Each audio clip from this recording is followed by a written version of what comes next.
10वें श्लोक तक तो फिर भी उसका विषाद की बातें चलती रही, और फिर जब वो थक जाता है, हार जाता है, तब आशा की किरण एक प्रभु ही है। और इसलिए 11वें श्लोक में भगवान बोलते हैं, प्रथम अध्याय में भगवान बोलते नहीं है, सुनते रहते हैं, अर्जुन की मनोव्यथा सुनते।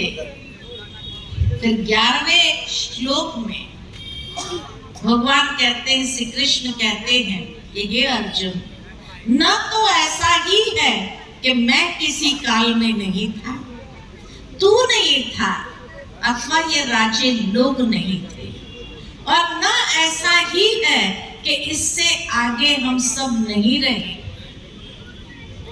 बहुत सुंदर बात यहाँ कही है श्री कृष्ण ने अपने पुनर्जन्म कि हे अर्जुन, तेरे भी बहुत पुनर्जन्म है, मेरे भी बहुत पुनर्जन्म है, और ये राजे लोगों के भी बहुत पुनर्जन्म है।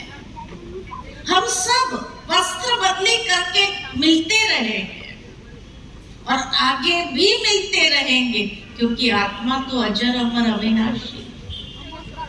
यहाँ से कृष्ण अपने पुनर्जन्म की बात करते हैं। और फिर 4थे अध्याय में जब अर्जुन ने सवाल पूछा कि ये रहस्यपूर्ण योग का वर्णन करने हेतु क्या आप हम सबकी तरफ पैदा होते हो? अब श्री कृष्ण को तो वो बचपन से जानते थे, सखा भाव था उसका। उसके बाद भी वो उनको पूछते हैं कि क्या आप सबकी तरफ पैदा होते हो?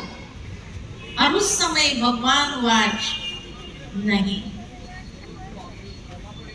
मैं जन्म मरण के चक्र से परे अजन्मा, मैं पुनर्जन्म रहित हूँ, विनाश रहित हूँ, अव्यक्त हूँ, मुझे कोई व्यक्त स्वरूप नहीं है तुम्हारे जैसे। अर्थात ये बोलने वाली शक्ति निराकार है, जो श्री कृष्ण के माध्यम से बोल रही है, जो श्री कृष्ण के तन में अवतरित हुई है, जिसके लिए भगवान कहते हैं हे अर्जुन, इन चरम चक्षु से तू मुझे नहीं देख सकता। जबकि श्री कृष्ण तो सामने खड़े थे, अर्जुन देख रहे थे, फिर भी जब भगवान कहते इन चरम चक्षु से तू मुझे नहीं देख सकता है, तो वो बोलने वाली शक्ति कौन थी? श्री कृष्ण तो नहीं था, भगवान हुआ। इसीलिए संपूर्ण भगवत गीता के अंदर कहीं पर भी श्री कृष्ण वाच नहीं आया, क्योंकि उनके माध्यम से बोलने वाली शक्ति भगवत शक्ति, श्री कृष्ण नहीं था।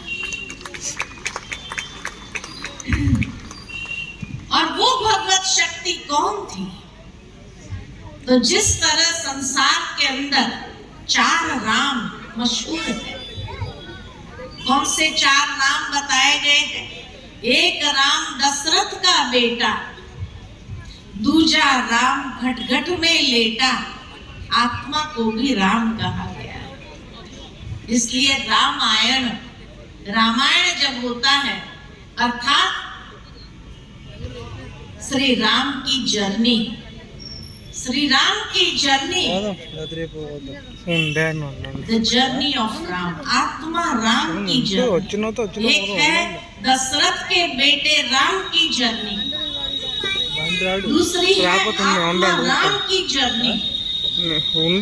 तो एक राम दशरथ का बेटा, दूजा राम घटघट में लेटा, आत्मा राम, तीसरा राम जगत से न्यारा, परमात्मा को भी राम कहा गया, और चौथा राम सकल पसारा, जिसने ये सकल सृष्टि का निर्माण किया। तो ब्रह्मा जो संसार का